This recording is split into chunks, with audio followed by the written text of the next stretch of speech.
2 months ago, Lisa's stepsister Tina moved into her home. Tina had just ended her 5-year marriage to a man named Ethan. She told the family that Ethan had been cheating with a coworker and had emotionally abused her. Everyone was shocked, especially when Tina revealed she was 4 months pregnant just days after the divorce papers were filed. "I can't believe she went through all that alone," Lisa's dad said at dinner. Tina had been staying with a roommate at first but said the rent became too much because of her legal fees. "I'm scared to be alone right now," Tina had whispered one evening on Lisa's porch. "Could I stay with you for a while? Just until I figure things out." Lisa had hesitated, but only for a moment. "Where are you watching from today? Kindly hit like, comment and subscribe to this channel for more." When Lisa brought it up to her husband Mark, he didn't respond kindly. "She gives me the creeps," he said, crossing his arms. "I don't like how she looks at me." Lisa rolled her eyes. "She's your sister-in-law, not a stranger. She's going through a lot, Mark." He didn't argue further, but his unease lingered. Lisa believed it was just stress talking. Tina had always been polite during family holidays. "She's our family," Lisa insisted. "We help each other." Eventually Mark agreed. Tina moved in the next day with 2 suitcases and a basket of prenatal vitamins. For the first few weeks, everything felt fine. Tina mostly stayed in her room, helped with dishes, folded laundry, and even brought Lisa snacks when she looked tired. Lisa thought they were finding a good rhythm. Then things changed. Lisa noticed Tina had started dressing differently. Around the house, she wore tiny tank tops and shorts that barely covered her. Once, Lisa came home to find Tina in a silk nightgown at 3 p.m., bending over to grab a charger in the living room, right where Mark was watching TV. "She was wearing that when I came in from the shower," Mark said quietly that night. "Lisa, it's weird." Lisa laughed it off. "She's just trying to feel good about herself. You know how pregnancy messes with your body image." But Mark didn't laugh. "She's always around me, Lisa. If I'm working in the home office, she comes in to print things. If I go to the kitchen, she suddenly gets hungry. I swear she touches me on purpose." Lisa sighed, brushing her hair behind her ear. "You're overreacting." Still, Mark didn't let it go. "She asked if I'd ever thought about being with someone else," he said one evening, standing in the hallway while Lisa loaded the dishwasher. "She said I was handsome and lucky to be married to someone like you." Then she touched my arm and smiled. Lisa stared at the dishes. "She's just emotional. Maybe she's confused. She's pregnant and alone." Mark looked frustrated. "I know what I felt. It wasn't innocent." Lisa wasn't sure what to believe. She wanted to trust her husband, but Tina had always been sweet. Maybe it was just bad timing and hormones. Lisa promised to keep an eye on things. "If anything else happens, tell me," she said. Mark just nodded.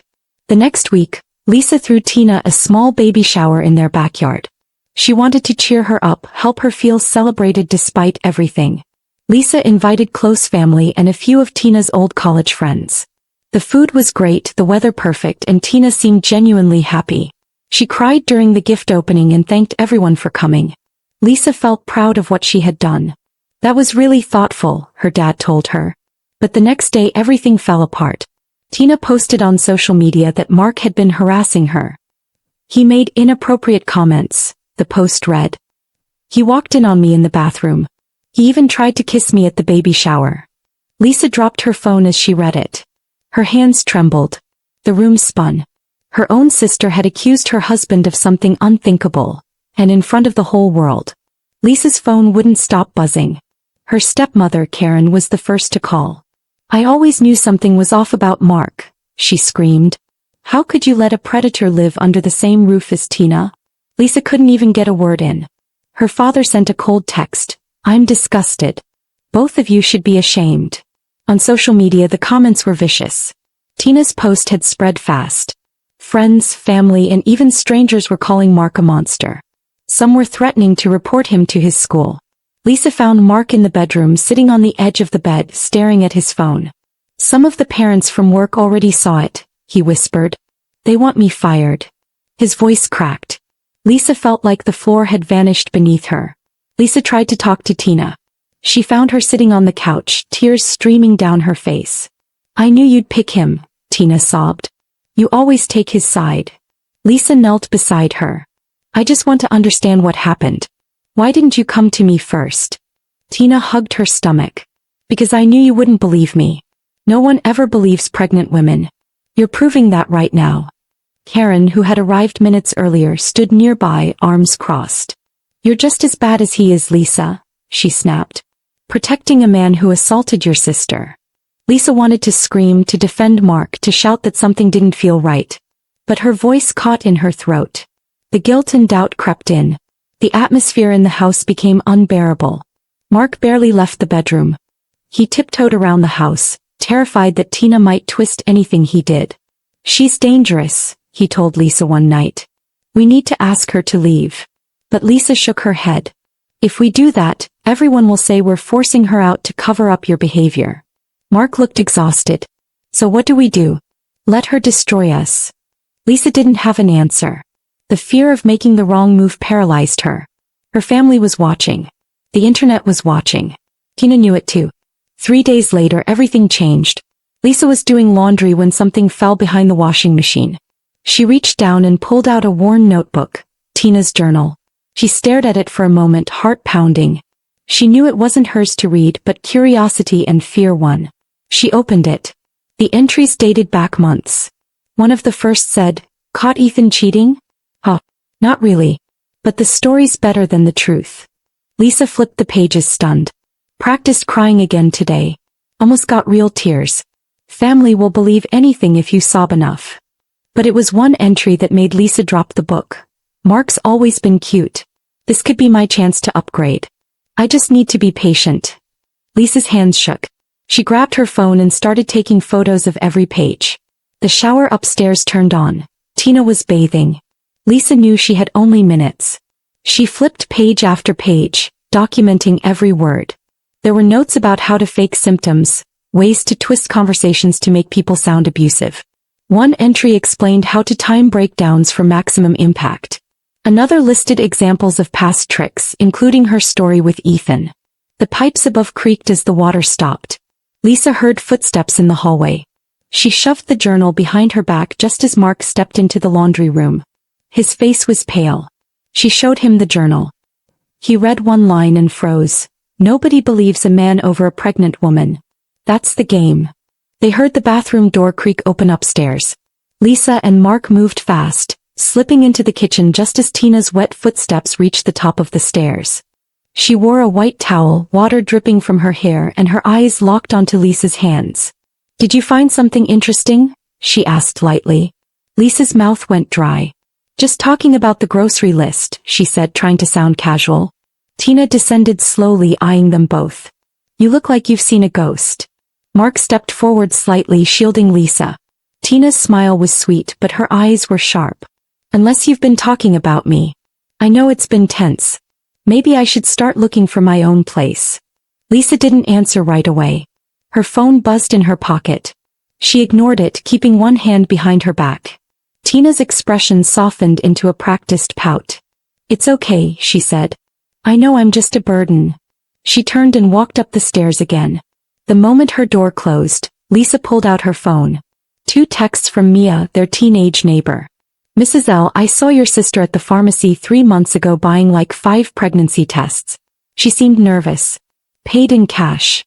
The second message froze Lisa's blood.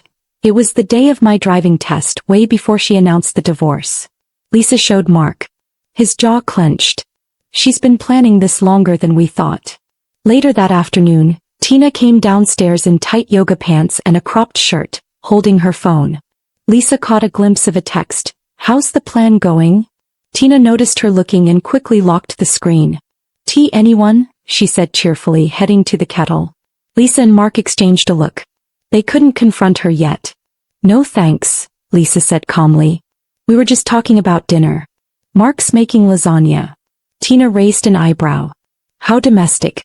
Some might say too perfect. She leaned against the counter, eyes narrowed. Mark cleared his throat. I should get back to grading papers. Tina tilted her head. On a Saturday? She asked. No wonder you're stressed. Stress can make people do unexpected things. Lisa touched Mark's arm. I'll bring you coffee soon. He nodded and left the kitchen. As soon as he was gone, Tina stirred honey into her tea. You don't believe me, do you? She said quietly. Lisa stayed calm. This is hard on everyone. Tina sniffed, dabbing her eyes with her sleeve though no tears came. Even Hannah doesn't talk to me much anymore. She offered her couch if things got worse here. Lisa's phone buzzed again. Another text from Mia. My mom might have security footage from that night. Want me to ask? Lisa silenced her phone quickly. But Tina noticed. Popular today, she said with a smirk. Just work, Lisa lied. Tina took a long sip of tea. You know, I've been thinking about moving out. This can't be good for anyone.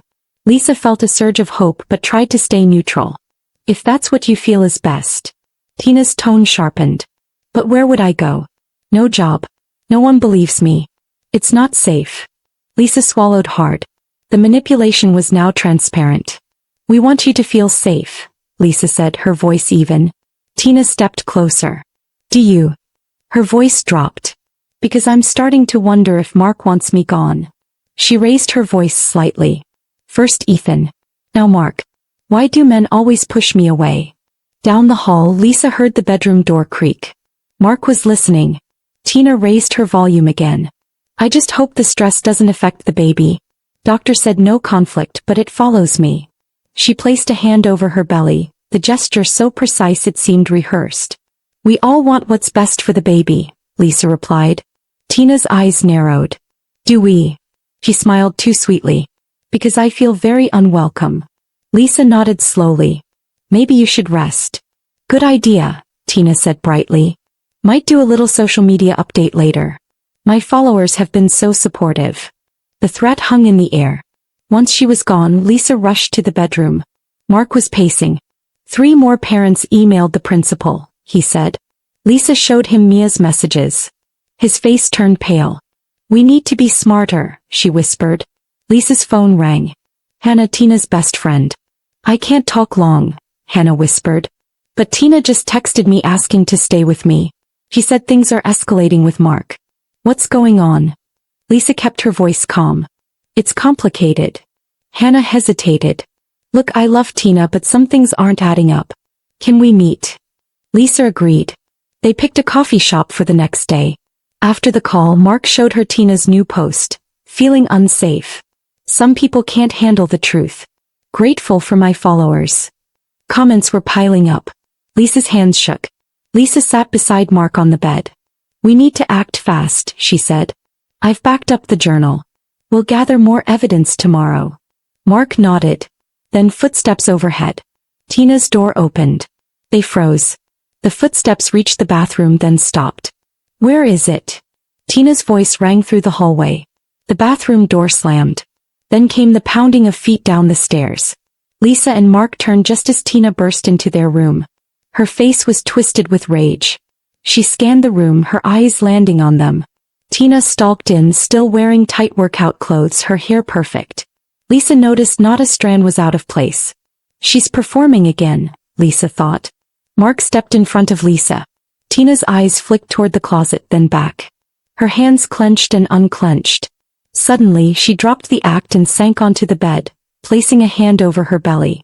Her shoulders shook with fake sobs. Lisa noticed no tears. Mark's phone buzzed. Another parent post. Lisa's rang too. Her dad's name flashed on the screen.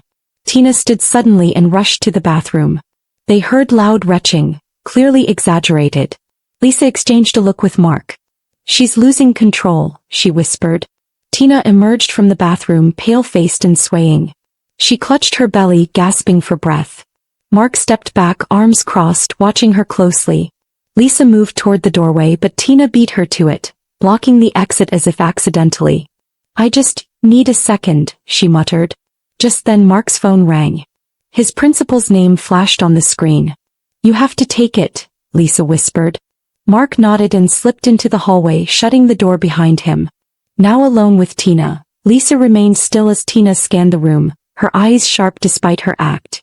Then she moved toward the closet. Looking for something? Lisa asked, voice tight. Tina paused, then smiled sweetly. Just checking if I left my scarf in here. You don't mind, right? Without waiting for an answer, she began pulling boxes down, tossing items carelessly. Lisa stood firm, not stopping her but watching every move. Tina's frustration grew as the journal remained hidden. Lose something?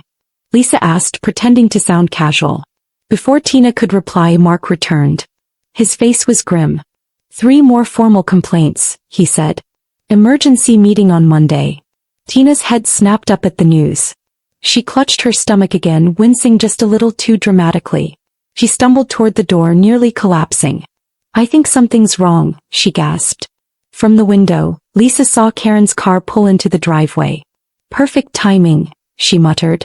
The doorbell rang. Mark went to answer it while Lisa followed Tina down the hall. Tina sank to the floor, curled around her stomach, groaning loudly. Karen's voice rang through the house. What's happening? Is she okay? Lisa stayed quiet as Karen rushed into the hallway, dropping her purse and kneeling beside her daughter. Call an ambulance, Karen yelled. Tina groaned louder, her performance reaching full tilt. Mark stood back as Lisa made the call. Within minutes, paramedics arrived. Tina moaned and cried as they examined her, though her vitals were normal. It's stress, she whispered. I can't lose another baby. Lisa blinked. Another, she mouthed to Mark. That was new. Tina was loaded into the ambulance, Karen riding with her. Tom, Karen's husband, stayed behind. He paced the living room silently, clearly wrestling with something. Finally, he turned to Lisa and Mark. I need to tell you something, he said. This isn't the first time something like this has happened with Tina. Tom shared a story about a friend's brother who had been accused of assault years ago. The woman's name had been different, but the details were eerily similar. She was a friend of Karen's from church, Tom said. When I met Tina, I recognized her face. But I thought maybe I was wrong. Lisa and Mark exchanged looks. Could that really have been Tina? Mark asked. The timing adds up, Tom replied. And the pattern? It's too close to ignore. Mark pulled out his laptop and began searching. Within minutes he found the man's profile. One old post remained, a vague but emotional warning about false accusations. Lisa sent a message to the man explaining their situation. It was a long shot, but they were desperate. Tom nodded slowly. I'll do more digging, he promised before leaving. That night Lisa and Mark sat in stunned silence. How many times has she done this? Lisa whispered. Her phone buzzed. A text from an unknown number. Stop digging or things get worse for Mark. He showed it to him. His face paled. He tried calling the number, but it was disconnected. Another text came in. Check your front door. Mark walked to the entryway. Lisa waited in the kitchen, heart racing. Mark returned with a plain envelope. Inside were printed screenshots.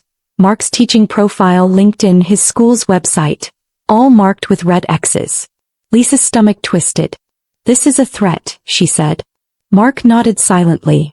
That night neither of them slept. Every creak in the house made them jump. Tina's guest room door stayed shut, but her absence felt like a storm cloud hovering over them. She's not even here and it feels like she's everywhere, Mark muttered. Lisa agreed. The silence wasn't peace. It was pressure. Building. The next morning came too fast. Lisa chose her outfit carefully. Neat, soft colors, nothing loud. She needed to look calm, trustworthy. Mark reviewed his notes for the school meeting, but his hands trembled. Before she left to meet Hannah, she checked the driveway. A black car was parked 3 houses down. As she pulled out, it followed. She took turns, it followed again. Her grip on the steering wheel tightened. At the coffee shop, she waited in the lot, watching the car park across the street.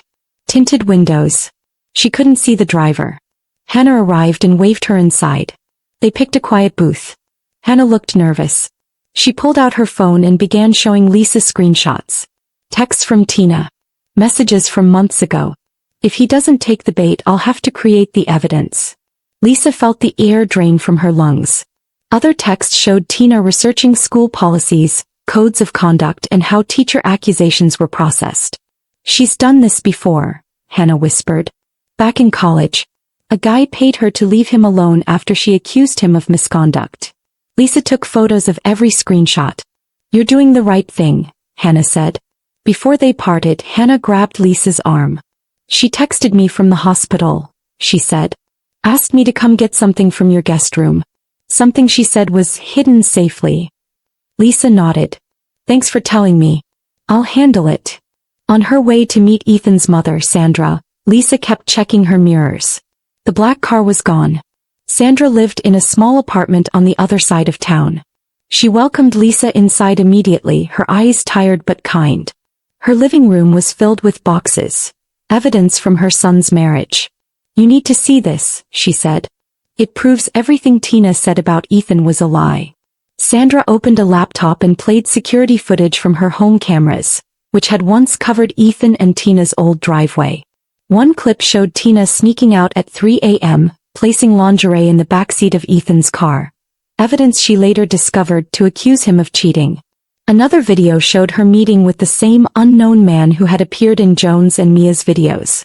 She met him more than 10 times, Sandra said. Always at night. Always before some dramatic story about Ethan.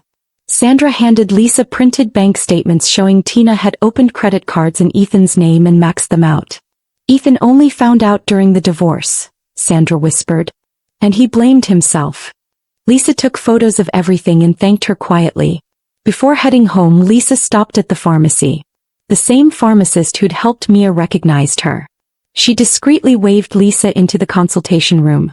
"Tina bought pregnancy tests for months," the woman whispered. "But no prenatal vitamins. Nothing a pregnant woman actually needs." Lisa showed her a photo of Tom's friend's handwriting in Tina's journal. The pharmacist frowned, nodded slowly.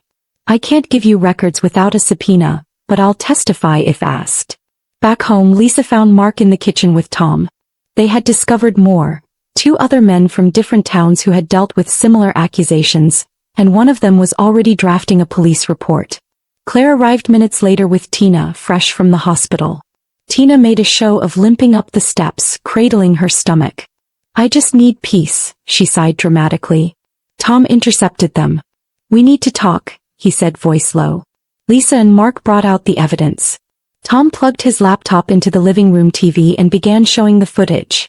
Joan's doorbell cam, Sandra's driveway recordings, Mia's timestamps, even traffic camera stills. The dates all contradicted Tina's timeline. Claire sat in stunned silence. "This can't be," she murmured. But as more videos played, her face turned pale. Tina panicked. "You faked this. You hired someone to ruin me," she shouted. Her voice cracked, but the fear behind her eyes was real now. Lisa said nothing. She walked to the closet and returned with Tina's journal. "This is yours," she said quietly. Claire grabbed it and flipped through the pages, recognizing her daughter's handwriting.